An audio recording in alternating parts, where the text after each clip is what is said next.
You're listening to the Options Insider Radio Network, the home of the Options Podcast. For more quality options programs, visit theoptionsinsider.com or search for Options Insider Radio Network in your podcast provider of choice. Listeners can also access all of our programming through our mobile app available in the iTunes and Google Play stores. Select programs are also available via live stream at mixlr.com/options-insider. That's mixlr.com/options-insider. Don't forget to follow along with your favorite programs and submit your own questions for the hosts at twitter.com/options, stocktwits.com/options, facebook.com/theoptionsinsider, or via questions at theoptionsinsider.com.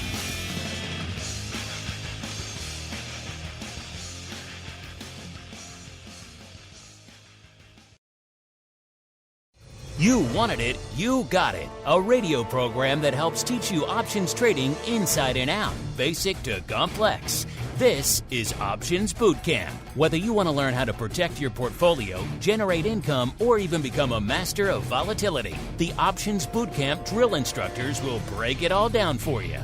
Now, let's get you into peak options trading shape. Here are your Options Bootcamp drill instructors.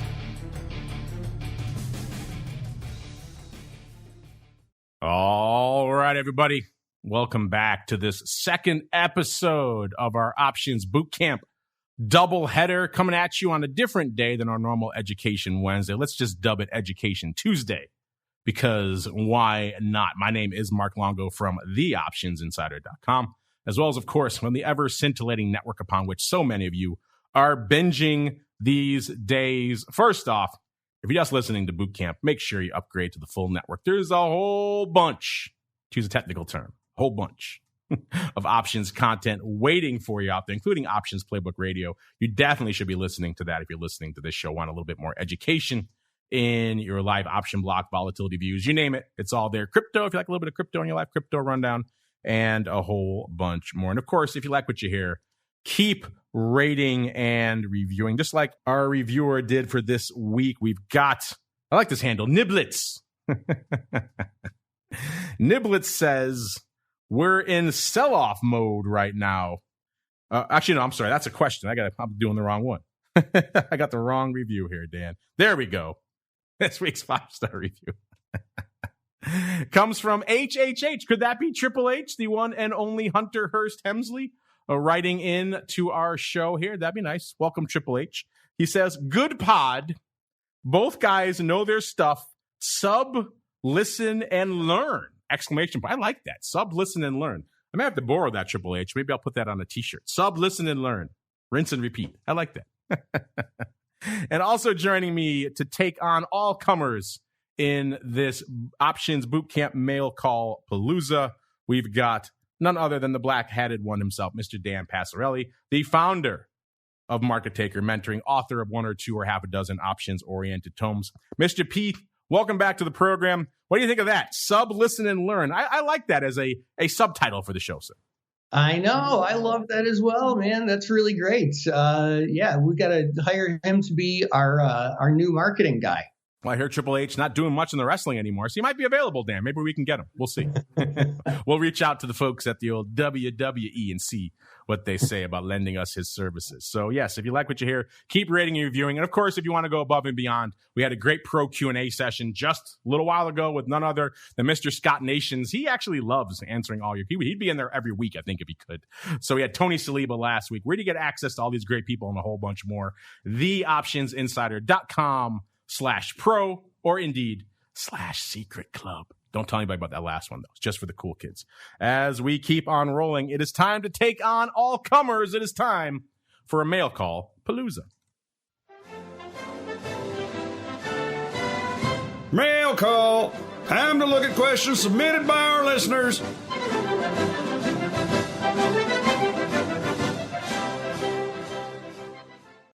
All right, everybody. Welcome to the mail call, the portion of the show where you guys take the reins, your questions, your comments. I'd like to kick things off by turning the spotlight back on you guys a little bit, having you guys answer some questions like we're doing right now. Our question of the week right now, Dan, is People are looking for safe havens in these wild markets. Which non-equity asset class looks the most attractive to you right now? Gave you 4 choices: fixed income, metals, energy, or crypto. Mr. Dan, what do you think our audience is choosing right now? Which of these looks the most attractive to them? And then B, what is your choice? Ooh, boy. Okay. So just I'll first say what I think maybe our audience thinks. I think our audience is going to say energy. And for my answer, I would have to say, what is the time horizon? I had a little barbecue this weekend, and we were talking about crypto a little bit. One of the guys that I hang with, doesn't really know anything about it. He's like, "Hey, do you think it's a good time to get into crypto now?" And it's a tough answer. It's down immensely, and may not come back very much over the next couple of months. And his follow-up question was, well, is crypto done? Do people just now realize that it was this dumb little experiment and it's over?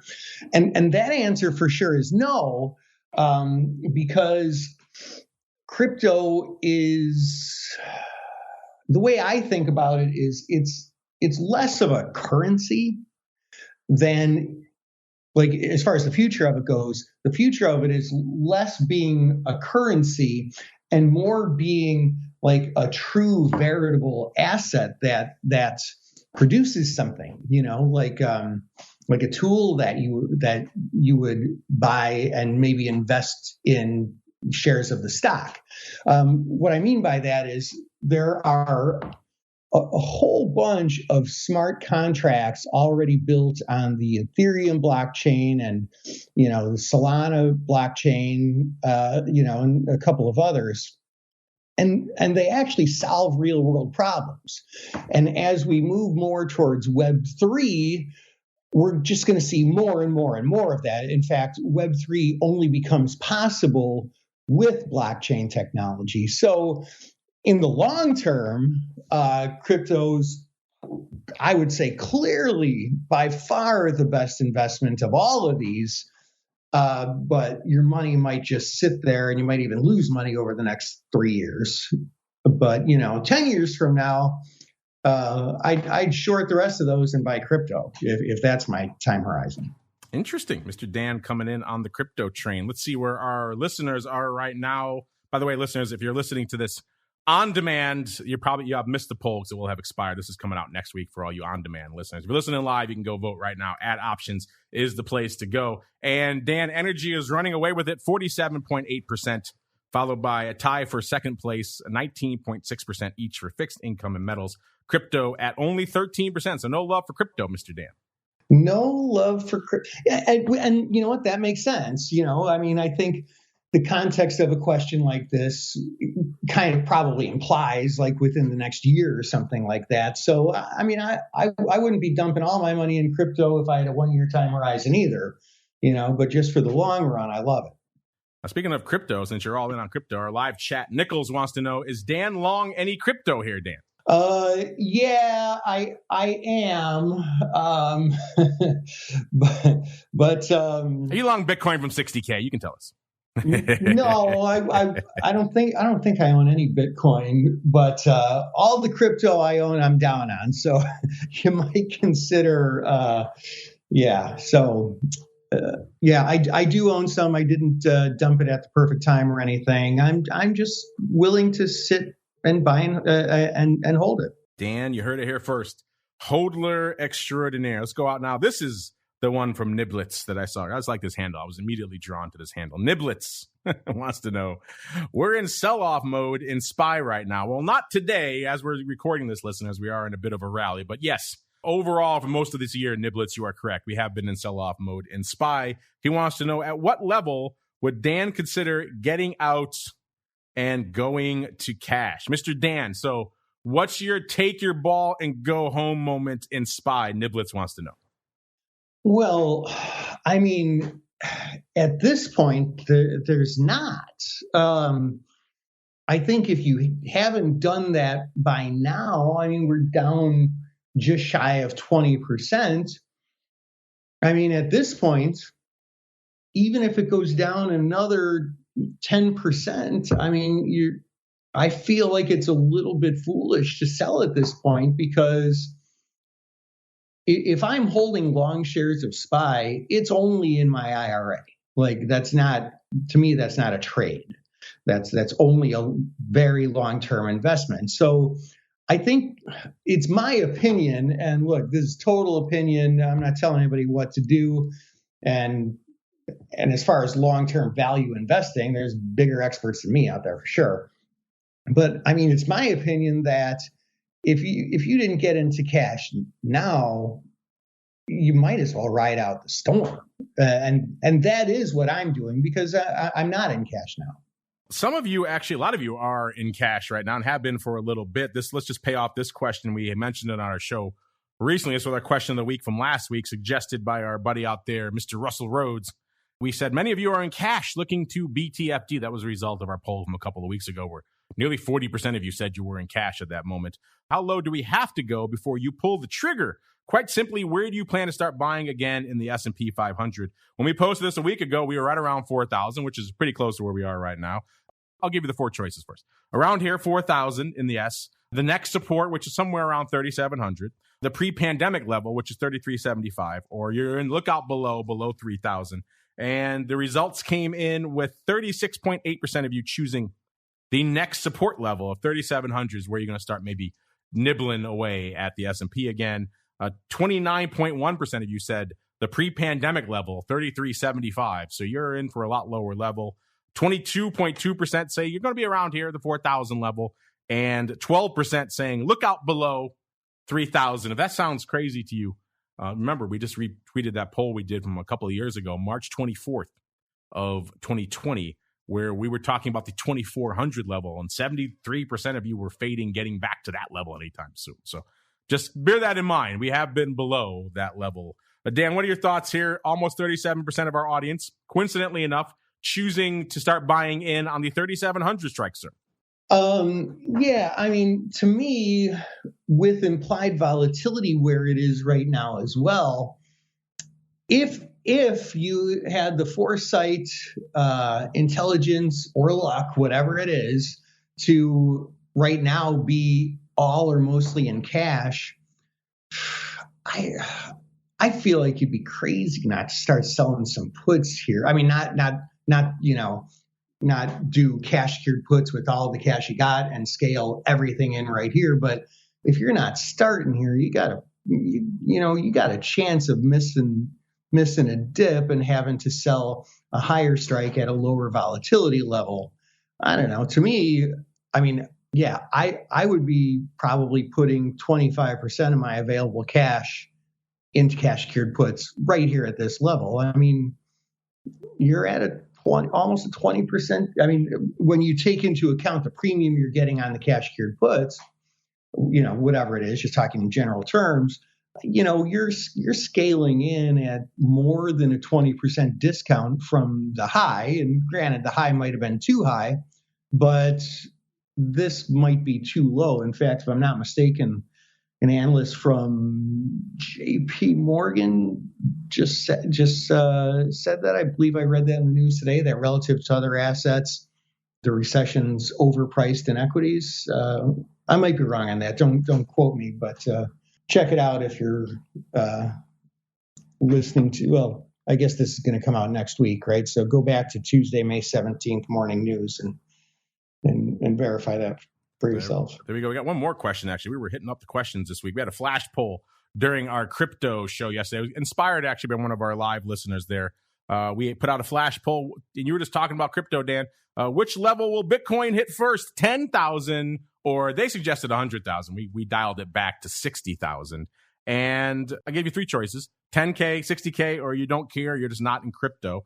And 46.5% of you chose the 10,000 level, going to hit that first before we make it back to 60K.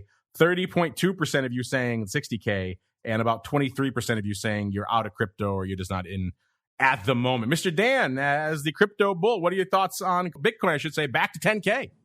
Oh man, I don't know. I have a hard time seeing Bitcoin at 10K.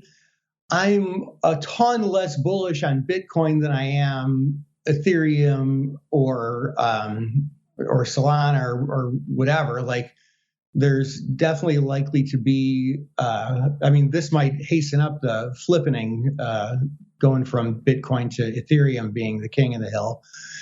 But I do have a hard time seeing it hitting 10,000. It could certainly sell off more down to 25,000, 20,000. But if I had to say 10,000 or 60,000 first, I'm gonna say 60,000.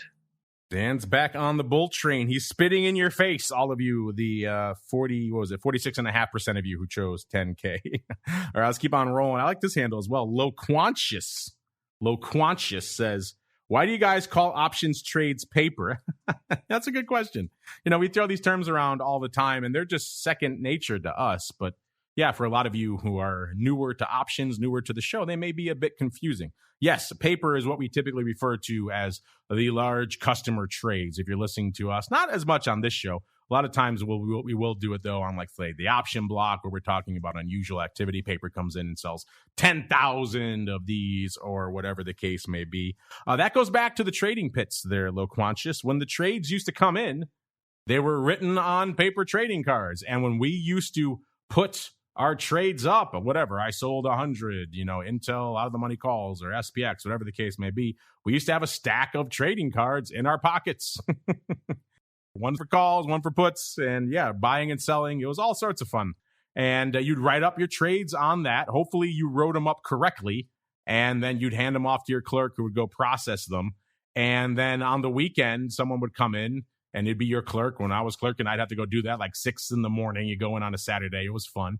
And you check out trades, because chances are in the heat of battle, you wrote something up wrong, and you wrote 50, and the other guy wrote 100, and you have to meet somewhere in the middle. So yeah, a lot of that fun. But short answer to your question is that they were all written up on paper trading cards back in the day, and that's kind of where that term comes from. Dan, anything to add there, sir? Yeah. I was just talking about that in one of our classes. We get all these all these little just words that mean weird things. And, you always get that through history. Like, oh, geez, can I think of an example right now? Yeah, you always get these things like, why is it called that? And at some point in history, there was some reason for it. And now it's just because it is. And people don't remember what the reasons are anymore. How about those good old days? Out trades, Dan. Remember those? Those were fun. I know. I still want to use that in everyday language every now and then. When you see something from a different perspective from somebody, and somebody thought this was going to happen, and you thought this was going to happen, and now you're in an argument. Hey, wait a minute, we just have a little out trade here. But most people don't know what that means, even if they are in the business these days. Yeah, for all of our listeners who are used to just hitting a button and the trade's executed in 3 microseconds, right? The notion of writing it up on a card, handing it off to somebody else like half an hour later, they take it and run it through and process it, and then coming back and checking it at the end of the day or at the end of the week to make sure they all match up. That must sound ridiculously antiquated to them, Dan. But yes, that is how it was done until not that long ago. All right, let's go out to Mackenzie, one of our pro listeners. She's usually on the crypto front. Let's see what she's got on the brain this week. Says, hey, guys, love the show as always. Well, thank you, Mackenzie. Because I know Mark has talked about all the different ways that people consume the show these days. It seems like it's available everywhere. But I wonder if he has a preferred method or platform for people to consume the show, a.k.a. the best way to listen to Options Bootcamp. Thanks. Wow. Well, you're right, Mackenzie. It is available on pretty much every freaking platform under the sun. It still cracks me up that it's up there on Audible. You can listen to, Ernest Hemingway and then us on Audible if you are so inclined.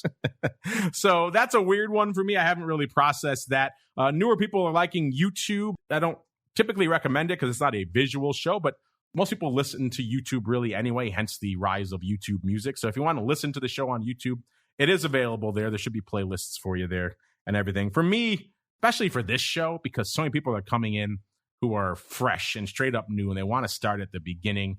That's challenging to do in some of your more common platforms like your iTunes and others. They may limit you to how many episodes you can have access to, or you have to scroll down a long way to get access to episode 1. So if you're going to do that, if you're new to options, I will recommend usually our app. I don't talk about it a lot here on the show. I probably should. Our mobile app is available for Android and iOS. It's got everything we've ever done for the past 15 plus years in there. So if you want the one-stop shop for everything that we do and have done, that app is great. You can go in there. You can build your own playlists. You can do whatever you want. You can send us feedback directly through the app as well. And the best thing for you folks there of Options Bootcamp who are trying to go back to the beginning, it's got it all there. So you can do that on our website too. You have to scroll back a few pages to get to obviously the beginning of Options Bootcamp because this show runs for a while. So the website would be the second place. But that's not always available for everyone who are on the go or anything like that. It might be easier to just grab the app. So iOS, Android, however you like to do it, get in there. Build the playlist of whatever shows you like. If you want a Zero Dan playlist, you can do that. So it's available there. You can build it of shows you'll like. You have feedback. You get notified of new episodes. So I would probably recommend for my ideal listening scenario for this show in particular, I think the app is a great way to go because you can start at the beginning. It's really easy and just go from there and listen to your heart's content. Other platforms, it's a little bit more difficult. You may have to start somewhere in the middle and that could confuse you. All right. What do we got going on here? We've got Christian. Christian, another question for Dan. Christian says, is Dan still rating, or did that end along with the meme stock frenzy? What are the basic requirements for a name to make it worthy of rating? Does it just have to be cheap and have options on it? So, Dan, A, are you still rating? B, what are the basic requirements that make it worthy of rating? And C, does it just have to be cheap and have options? No, well, there's a methodology to it. Like, to have a trading system, the goal is not just to say, woohoo, go and buy this crap, hee-haw. It has to meet certain criteria. And yeah, I mean, it's still working out really, really nice. ATR is a hot play that I've got position on as of right now, and it's up. AMC is one that's working spectacularly. I just closed half of it at a little over 100% while we were on this podcast. I think that was the last episode that we recorded earlier today. So yeah, I mean, these things are still in play and it's a great way to play it. Especially there's only a small amount of correlation to the direction of a market. Like some of these work out really nicely, even if the market's down. When the market goes up and everybody has that, good spirit back,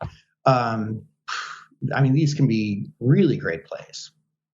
So yes, the answer is it just has to be cheap and has options on it, and then Dan will rate it. That's pretty much the answer there. If it's $2.25 and has a call available, chances are Dan has rated it in the past. Correct, sir?